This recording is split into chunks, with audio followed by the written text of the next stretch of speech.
గత కొంతకాలంగా ఫిలిం నగర్ లో భారీ అంచనాలు రేకెత్తిస్తున్న పూరి ఎన్టీఆర్ కాంబినేషన్ తొందరలోనే షూటింగ్ పట్టాలు ఎక్కనుంది.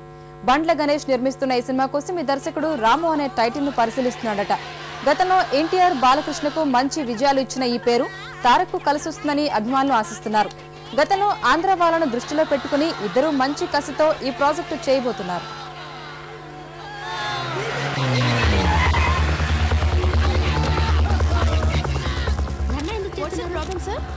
మా గుడి పొడి చేశారు, మా వినాయకుడి గుడి పొడి చేశారు. ఇదిగో ఈ పోలీసు వాళ్ళు ప్రజల మీద కాదు, ఆఖరికి దేవుడి మీద కూడా దౌర్జన్యం చేస్తున్నారు. మా వినాయకుడు చూడండి అలా దిక్కునేళ్ళలో కూర్చున్నాడు. ఆయనే తప్పు చేశాడండి, ఆయనకు నీళ్ళు లేకుండా చేశారు. అందుకే మా దేవుడికి న్యాయం జరిగే వరకు ఈ ఆందోళన ఆపే ప్రశ్నే లేదు.